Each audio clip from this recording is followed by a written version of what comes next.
Toño, ya llegó también el maestro Ricardo Sevilla. Ha estado intensa la mañanita y eso que estamos esperando a las 11, la mañanera del pueblo con la presidenta Claudia Sheinbaum, quien seguramente en estos momentos está conversando con Donald Trump, de acuerdo a los tiempos, ¿no? Que se conocen.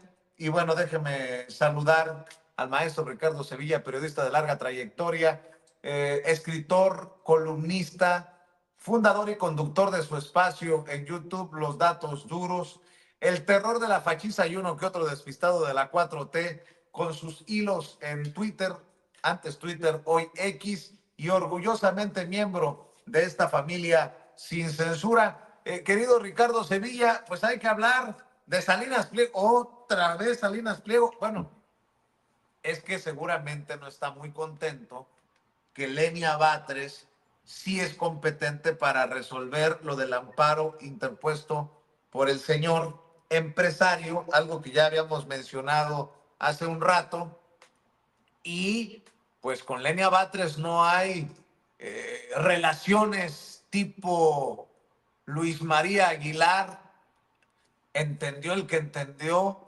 Norma Piña y los que me pongas en la lista. Ricardo, ¿cómo estás? Te saludamos con mucho gusto. Estoy muy bien, querido Vicente, público memorioso. Efectivamente, hay que hablar y no hay que dejar de conversar y de exhibir al usurero Ricardo Salinas Pliego con la particularidad de que pudiera estar pensando en demandarnos, porque es un personaje que no aguanta la crítica absolutamente para nada. Un personaje aspirante a dictador. Él sí es un aspirante a dictador, un personaje que hizo todo lo posible por tener amigos en el Poder Judicial, particularmente donde se tuvieran que presentar casos de señalamientos de corrupción, como ha sido en las diferentes empresas de Ricardo Salinas Pliego, y usted ya las conoce perfectamente. Aquí las hemos exhibido siempre con datos duros, y este revés que le dan a Ricardo Salinas Pliego lo han tenido que apechugar tiros y troyanos. Incluso estaba yo viendo y revisando, hasta en la revista Proceso tuvieron que salir a reconocer que se trata de un revés al usurero, al agiotista Ricardo Salinas Pliego, y le dicen a este dueño del grupo Electra que Lenia Batres sí es competente para resolver ese amparo interpuesto por el agiotista, porque acuérdese usted que efectivamente ya no las tiene todas con él. Ya no está ahí Luis María Aguilar, ya Luis María Aguilar está disfrutando de una pensión que obtuvo, por supuesto, gracias a que estuvo en un poder judicial que actualmente está por reformarse. Bueno, la Suprema Corte de Justicia de la Nación, que todavía tiene a personalidades que están trabajando en favor de la justicia, determina que Lenia Batres sí puede resolver el amparo que había solicitado Salinas Pliego. Este personaje había incluso solicitado con todas sus letras que la ministra del Pueblo, como se conoce también a Lenia, no resolviera el amparo con el cual este personaje buscaría evitar que la unidad de inteligencia financiera, la UIF, ahora digamos, en el curso que le da Santiago Nieto, pues bueno, acceda a la información bancaria de este personaje. No quería que Lenia Batres resolviera, sabe perfectamente que Lenia Batres Guadarrama sí puede y sí va a ser un personaje muy importante porque está del lado del pueblo de México, y entonces Ricardo Salinas Pliego le teme, le tiene pavor. Él le tiene pavor a la justicia cuando está encabezada por ministros y magistrados que no tienen precio. Así que ayer estuvo muy, pero muy interesante porque los ministros avalan por unanimidad, ojo con eso, unanimidad, la propuesta que además hay que decirlo también, la propuesta la había hecho Margarita Ríos Farjat o Farjat, que es una pues persona que no está con la transformación, pues bueno, ella solicitaba que Lenia Batres pues no está impedida, ella determina, no está impedida, es algo que ella propone, no está impedida, como decía Ricardo Salinas Pliego, para conceder este amparo con el que pretendía que la unidad de inteligencia financiera, insisto, no pudiera acceder a su información bancaria. Eso es muy importante. Estaba yo escuchando al maestro Luis Guillermo Hernández, le mando saludos porque es tesonero y también pues con mucha información dura. Estaba hablando de la transparencia y justamente a Ricardo Salinas Pliego no le interesa la transparencia, justamente a Ricardo Salinas Pliego pues no se le da, no se le dan las cosas nítidas, siempre anda ocultando algo, anda tratando de saquear. Ayer dábamos a conocer precisamente todos los millones que le dieron ahí sus amigos en las diferentes alcaldías gobernadas por la oposición, y ese es Ricardo Salinas Pliego, Vicente, un personaje tétrico. Yo no había conocido a un personaje dentro del empresariado que tuviera una lengua tan viperina y que adicionalmente las acompañara de acciones tan perniciosas, tan bélicas, y si hay en este momento un peligro para México, ese es Ricardo Salinas Pliego. Y lo digo con toda responsabilidad, sabiendo todo acerca de las truculencias que acompañan a este personaje. Ricardo Salinas Pliego es un peligro para México. ¿Por qué? Pues porque es un sujeto que atenta contra la gente, la roba, la saquea, le cobra unos intereses absolutamente demenciales en cualquiera de las tiendas que él tiene. Vaya usted a asomarse solamente por curiosidad, platique con el vecino, platique con la vecina, y estas justamente estas tiendas, Banco Azteca, Electra, Salinas y Rocha, porque mucha gente me decía, oye Sevilla, no existe Salinas y Rocha. Por supuesto que existe Salinas y Rocha, existen esas tiendas,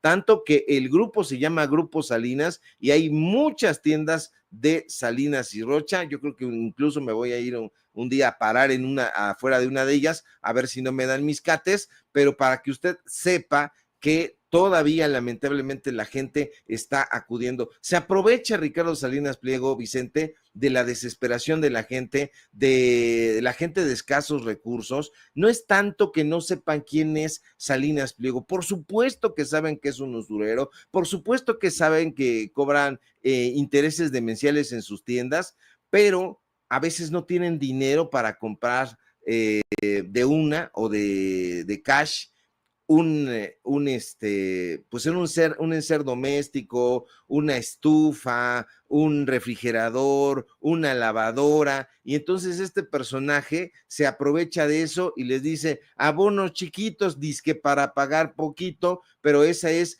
una mentira absoluta porque les cobran unos intereses completamente demenciales. En la semana pasada le habíamos dado a conocer cuánto cobra por intereses bancarios, por retiros, si los hace usted en otro lugar que no sea el Banco Azteca, y nos vamos a dar a la tarea en esta misma semana de darle a conocer a usted cuánto cobra, por ejemplo, por un refrigerador, cuánto cobra por una lavadora, cuántos son los intereses. Se los vamos a dar a conocer para que usted sepa, para que usted vigile qué es lo que está comprando y en cuánto dinero le va a salir. Es información dura. Yo no sé si eso le vaya a indignar a Salinas Pliego, pero esa es la realidad. Por lo pronto, la Suprema Corte de Justicia de la Nación da un paso, me parece un paso muy importante, a cerrarle el camino que tenía libre en otros momentos, en otras épocas, al usurero Ricardo Salinas Pliego. Así que un tanto para la Suprema Corte de Justicia de la Nación, que en ocasiones todavía tiene un poquito de sensatez. Evidentemente, Lenia Batres está trabajando en favor del pueblo de México, pero no todos están haciéndolo. Pero en esta ocasión, la unanimidad habla de que Salinas Pliego no las trae todas consigo. Querido Ricardo, estoy viendo también de Lenia Batres Guadarrama, la ministra, ayer escribió, hoy la segunda sala de la Suprema Corte de Justicia de la Nación le quitó al Estado la oportunidad de recuperar más de 4.306 millones de pesos de un adeudo fiscal de un casino que al parecer falsificó documentos. O sea, por eso le tiene miedo Ricardo Salinas Pliego a Lenia Batres Guadarrama. Dice, por 3 votos contra 1, la segunda sala de la Suprema Corte de Justicia de la Nación rechazó la propuesta de la ministra Lenia Batres Guadarrama para que este máximo tribunal revisara la anulación de un crédito fiscal por 4.306.799.683 pesos a favor de un casino. El caso, solicitud de ejercicio de la facultad de atracción 1789 diagonal 2024, trata sobre el citado crédito fiscal, el adeudo, que el Servicio de Administración Tributaria, el SAT, le impuso a Juegos del Bajío SADCB por concepto de impuesto sobre la renta ISR al valor agregado IVA, empresarial a tasa única, el IETU, recargos y multas desde el 2019. O sea, nos enfocamos en Ricardo Salinas Pliego, pero hay otros empresarios que deben un chingo, como este casino, estos casineros. La empresa impugnó el pago ante la Sala Superior del Tribunal Federal de Justicia Administrativa, argumentando que no había sido notificada a tiempo. Esta instancia le dio la razón, por lo que el SAT interpuso un recurso de revisión que pidió fuera traído por la Suprema Corte de Justicia de la Nación. Desde el 2011, la segunda sala de la Suprema ha negado a las autoridades fiscales la posibilidad de impugnar en recurso de revisión fiscal las determinaciones del tribunal en abierta contravención del artículo 63 de la Ley Federal del Procedimiento Contencioso Administrativo. No obstante que si ha aceptado darles trámite en recursos de revisión presentados en 2023 y 2024. La decisión de hoy en la segunda sala resulta contraria al orden público y al interés social, pues cierra la puerta a que las autoridades puedan impedir la nulidad de créditos fiscales como el del casino mencionado. En el asunto, además, se tenían elementos para sostener la resolución fiscal que se combatió con documentales certificadas por un notario que las calificó de apócrifas, de falsas. La ministra Batres solicitó y le fue negado sin argumento alguno el retiro del asunto con base en el artículo 48 del Reglamento Interior de la Suprema Corte de Justicia de la Nación, que lo permite con que un solo ministro lo solicite. Qué bueno. Por eso atacan tanto a Lenia Batres, porque está dando a conocer estos casos y porque ya no hay, al menos en un sector de la Suprema Corte de Justicia de la Nación, acuerdos con los grandes empresarios, pues que se están metiendo al bolsillo o que se metieron al bolsillo más de 4.000 millones que deberían de pagarle a las y los mexicanos, Ricardo Sevilla. Sí, esto hay que recordarlo. Fue este casino que es el Juegos del Bajío, recibió su licencia justamente en las épocas del PAN. Recordemos que quien repartió todas esas licencias fueron justamente durante la época de Fox, durante la época de Calderón, particularmente Santiago Krill. Santiago Krill se encargó de dar a diestra y siniestra permisos para que operaran casinos. Entonces se señala que pudo haber incluso ahí cochupo a Santiago Krill, que en ese momento, hay que recordarlo, era secretario de Gobernación. Esto no lo conocíamos, desde luego, en épocas de Peña Nieto, no lo conocíamos mucho menos en la prensa aliada a esos gobiernos, en épocas de Calderón o en épocas de Fox. Esto se fue ventilando en épocas de Andrés Manuel López Obrador, cuando el secretario de Hacienda era precisamente Adán Augusto López Hernández. Él, recuerdo que en una mañanera dio a conocer precisamente el caso en particular de esta empresa casinera. Así lo expresó. Estaba ahí el propio Andrés Manuel López Obrador, presidente en ese momento, y Adán Augusto lo da a conocer, y ellos buscaban justamente que pagaran esto. Habían recibido créditos fiscales, habían recibido permisos para operar. Acuérdese usted que los casinos pues son empresas de juegos y apuestas. ¿Cuándo se le dio ese permiso? Insisto, en épocas de Vicente Fox, ahí en épocas donde ahí Bucareli, la Secretaría de Gobernación, era mal gobernada por Santiago Krill. Ahora, esta empresa, Juegos del Bajío SADCB, demanda la nulidad del SAT. El SAT dice, tienes que pagar los más de 4,300 millones de pesos que debes por concepto de impuestos, pero ahí opuso una resistencia enorme porque no les gusta pagar, porque no quieren darle la cara al fisco. Sí. Perdón que te interrumpa.